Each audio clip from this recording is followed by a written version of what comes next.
beautiful people, welcome back to my channel. This is Brownsugar Commentary and I'm your girl, Kayla. If you're new here, make sure to subscribe for more videos about Black entertainment, Black womanhood, and whatever the heck else I feel like talking about this week. Alright, let's get right into it. So today I want to talk to you guys about High School Musical. Yes, High School Musical. And the fact that it's kind of racist. Like, High School Musical was kind of racist, or at least they did not treat their Black characters and to some extent their Black actors in the best light. And I know it feel like I've been on Disney's neck lately. You know, first we were talking about colorism on the Proud Family, then we were talking about colorism on Disney Channel on a whole, and here we are. Well, you know, I gotta call it like I see it, you know what I mean? Once again, I could be objective and say, I loved me some High School Musical as a kid. Now, don't get it twisted. Like I said, when this movie came out, I was obsessed with it. I remember my aunt bought me the deluxe DVD for my birthday, and I wore that DVD out. I know every single song by heart. My personal favorite High School Musical movie is definitely the second one, Bet on It. It's a certified bop. If you play Bet on It in the club right now, people going crazy. People going crazy. Like, Troy snapped, period. Okay? Quiet as it's kept though, I've never watched that third movie out of solidarity of like I've been anti-capitalist for morning, okay? Like, I was like, wait a minute, Disney. Like, y'all was not we was doing made for TV movies. Why are we going to the movies now? Like, what is that about? I'm not paying no $12 to see Troy and them. Absolutely not. Just feel to do the same plot again. And like, I felt like that movie made no noise anyway, so I feel like I have not missed anything. Maybe one day I'll watch the movie, but no. That's not the point of this video. The point of this video is to talk about the fact that High School Musical, especially in the first two movies, didn't give a good golly gosh about their Black characters. And the reason why I made this video is literally because of Twitter, per usual. And someone was using a clip from the number in the first movie, Stick to the Status Quo. Specifically the part where it was Zeke. And, you know, Zeke was the character who was also on the basketball team like Troy. And in the song, he expresses that he wants to, or he likes to bake on the low. And he was scared to tell everybody because that's not his thing as a jock.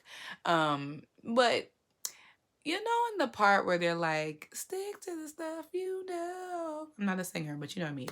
And they like point at the basketball. I was like, that didn't make me feel good. Like, I get it. Like, everybody, you know, expressed how they were doing different things. That's the point of the movie. You know, somebody really said that Grease and High School Musical have the exact same plot. And the way I have not been able to see them, like, I was like, yo, they really do got the same. Think about it. Think about it. But yeah, like, something about that, just for Zeke specifically, it was like, my man just wanted to bake. Like, what was the problem? Have y'all not heard about being multifaceted? And like, even that whole thing, like, the school really turned upside down because this one person just wanted to be in a musical. Like, I'm trying to think if I was in high school, like, because like my school was big on football, not basketball, because it was in the South. But like, I feel like if the quarterback wanted to be in the musical, like, no one would care. Like, I don't feel like, yes, people had their cliques and people kind of just stuck with, you know, what they did, but I just feel like no one would care that much. Like, this school literally turned upside down. Like, it was just like, what is this about? Like, relax. But I just think like that scene just had me feeling easy, and really just the treatment of Zeke overall was just like, what the hell? I feel like literally in 3 movies, what do you really know about Zeke other than him liking to bake? I'll wait. The answer is nothing. The answer is nothing, okay? And then, you know, him and Sharpay had that cute little moment at the end. And even though I haven't seen the third movie, I did see a little picture from the movie of them in graduation, like sitting next to each other. And I'm like, why didn't we develop this relationship further?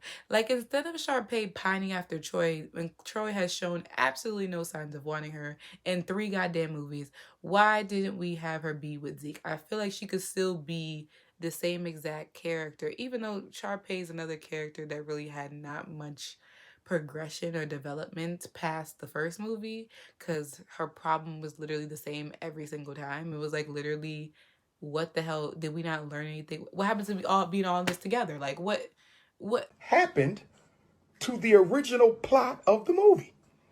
What happened to the original plot of the movie? did we learn nothing? Like, so I just feel like she still could have been an antagonist, so to speak, but in different ways. She still could have been like with Zeke. Like, I don't see why that had to not be a thing. And I'm like, I don't know, it was because he was a black character and y'all just didn't want an interracial relationship, even though Vanessa Hudgens is not white.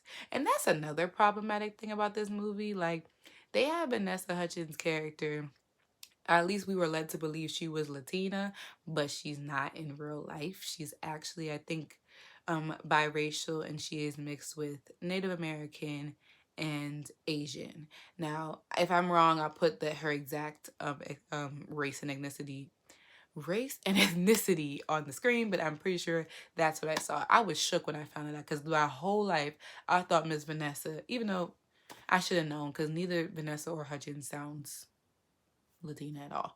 But I was like, maybe, I don't know, like, or at the very least, I thought she had, maybe one white parent and one like Latina parent. I don't know. Not Latina. I feel like she was, and if she was, that is no. That's not okay. Like, you could just have her be what she is in real life. Why did we have to make her Latina if she wasn't Latina in real life? That's just no. But yeah, you have an interracial couple there. So like, why didn't we just do the same for Sharpay? Like, Sharpay didn't deserve love. Like, I don't.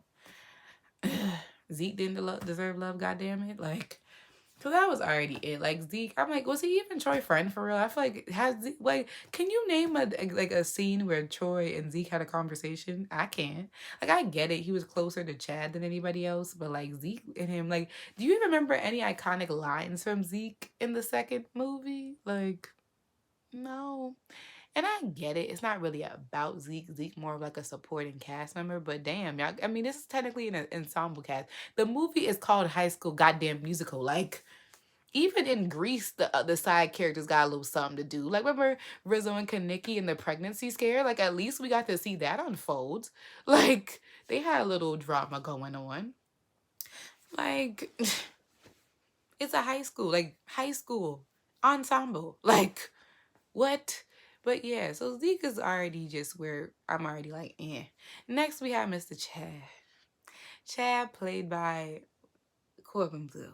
And man, Corbin Blue was a cutie. Like, he was so cute. I was determined. Fifth grade me was swore up and down me and Corbin was gonna get married, child. But I loved me some Corbin Blue. But Chad is angry. Like, Chad was so damn angry for no goddamn reason. It's probably because he has some things he needs to work out in his sexuality. Ain't nothing wrong with it. You know what I'm saying? Chad, y'all know I don't dance. You felt that tension between. He had more tension with Ryan, sexual tension, with Ryan in that I Don't Dance number, which, by the way, is a song that makes no goddamn sense, because Chad, you were dancing all up and through that first movie and the beginning of this movie. What are you talking about? You don't dance. You do nothing but dance, my dude. Like, why are you lying? But anywho, but him and Ryan had way more sexual tension than him and Miss Girl, what is her name? Him and Taylor had in 3 movies. Like, you should just let that be a thing. Like, cause I mean, this was 2005 when this movie came out. No, 2006 when next movie came out. So like, I get why the parents probably wouldn't have gone for that, but like, who cares? I would have been here for it. Like, you telling me we have a movie about musicals and there ain't one gay character in here? Let's stop lying to ourselves. Anyway, but Chad was just angry for no damn reason. He was literally the real antagonist. Like, you remember on Twitter there was a trend, like, the movie villain, the actual villain. Like, Sharpay was the movie villain, but the actual villain was Chad and Taylor, because the way that they were sitting there trying to ruin their friend's life because they just wanted to sing a little something. It was just like, what is y'all problem? Why y'all so committed to not letting these two live their goddamn life? Like, what is the problem? My man can sing and play basketball. Those two things can happen. Like, why are we? But he was just more determined than anybody else. 'Cause I said, like, even with Zeke, like, he was telling Zeke to shut up, and Zeke was just trying to tell him he want to bake. Like, he was just so angry, and I just don't like that. I just think Chad did not have nothing to do. Even like I said, second movie, name other than I Don't Dance and the little like friendship he was having with Ryan. What the hell was Chad doing? Nothing. Nothing. And once again, in 3 movies, what have you learned about Chad? Nothing. And him and Taylor's relationship, it was giving very much Jimmy and Hazel off of Degrassi. And a Degrassi video is certainly coming. That is my favorite show of all time. And I have plenty to say about that show, especially the treatment of Black characters. So be on the lookout. But for now, you know about Jimmy and Hazel. Like, it was like the 2 Black characters, they just slapped them together because they were Black, and that was it. Like, no character progression, just vibes. Like, like, we had no idea how, do you know how Jimmy and Hazel started dating? You know. Same thing with Chad and Miss Taylor. Like, they just was plotting together, and I guess that's how they started liking each other, and that's just kind of it. Once again, in the second movie, I don't even think they had a scene alone together, and like I said, Mr. Chad had a way more chemistry with Ryan in that one dance number than he ever had with Miss Taylor. Like, it was just like, what's going on here? Like, why couldn't, once again, they had a little side plot to us further understand their relationship or have some type of conflict? Why Gabrielle and Troy gotta have all the fun? Like, you tell me all these teenagers, all these relationships, and nobody's having any drama except for these two? It's a lie. It's a lie. It's a lie. Like, and like I said, I just feel like they said, oh, y'all the 2 Blacks. Let's just make it happen. Like, and speaking of Taylor, Monique Coleman, who was the actress who plays Taylor, was yet another Disney Channel star who recently came out and said that she did not have a proper hairstylist on set. That is why you see in the movies, most of the scenes that she has, she's wearing headbands and wigs because no one could do her hair. And once again, that is ridiculous because High School Musical, especially post the second, like after the first movie, was a huge success for Disney. There is no reason that, you know, no reason that Taylor could not get the 5-star treatment and find a good hairdresser for her, and she had to sit there and try to find creative means for her to look good on screen. Like, this is the same thing that happens to Trina McGee on Boy Meets World, and as well as Sky Jackson. Like, there's no reason, once again, that you guys could not have found her a good stylist, because I'm sure Ashley Tisdale and Vanessa Hudgens was properly taken care of. So why is it that your Black actresses have to suffer? Like I said, she already was being the designated Black friend and getting nothing to do in terms of story. But at least make the girl hair good look good. Like, come on. And so that's just it. Once again, Taylor as well as Chad, both of them as individual characters, after the first movie, they literally got nothing to do other than to just give Gabrielle and Troy advice and just be the 2 ethnics together, and that's it. Like, no ma'am. No ma'am. And yeah, I mean, like I said, as much as I enjoyed High School Musical, there just also wasn't enough diversity for me. Like I said, there shouldn't be no reason that it was just Chad, Monique, and I also think, you know what? I feel like as Corbin Blue as a singer, we did not give him enough. That's a sidebar. Corbin Blue as a singer deserved better. He deserved better because we all talk about pushing the limit, but what about Deal With It? What about Deal With It? I urge you to go right now, Spotify, YouTube, Apple Music, whatever you got, Tidal, Amazon Music, whatever you have. Go listen to Deal With It. I feel like that song did not make enough noise as it should have, and that is Disney R&B excellence. I said it. I said it. I think next to Potential Breakup Song, this is the best song to ever come out of a Disney artist. Argue with the Wall. Argue with the Wall. Argue with the Wall.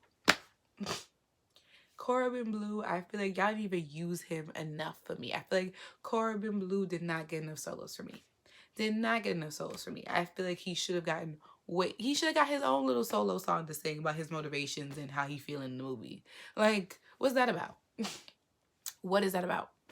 Justice for Chad, justice for Zeke, and justice for Taylor. Like, and like I said, I mean, I know that now we have High School Musical, the series, which is on Disney Plus, which I'm assuming is like the modern day version, kind of you know, like, or you know, like it's basically a reboot of the movie, but now it's like more modern to today's time and whatever. But I'm looking at this cast, and I mean, it's a little. I see. Wait, is that a black girl? Okay, I see one black girl and two other people who look biracial. Yeah, I mean, what can I expect? It's Disney. It's Disney. Disney allergic to dark skin folks. Disney is allergic to dark skin folks. I mean, I guess that's good. Uh, Not really. Once again, unacceptable. Unacceptable. There's no reason why there ain't more black kids in this damn movie, on this show. And where is the flavor? No, how y'all telling me y'all got a musical S type of show and they ain't no people of color up in there? No. No, ma'am. No, ma'am. Who are y'all fooling? It's the same reason why I could never get jiggy with Victoria. It's like, because I'm like, you going to a performing arts school and you got one black friend? No, it's not believable. It's just not believable. Um, but yeah, I mean, I don't know. That's just unfortunate. But yeah, High School Musical really, as great of a thing, great of a franchise as it was for Disney, it did have its issue, especially when it came to their black characters, both on and off the screen. And I just wanted to rant about it a little bit with y'all, because that that little clip really triggered the hell out of me. I was like, it was giving shut up and dribble Negro. Like, no. No.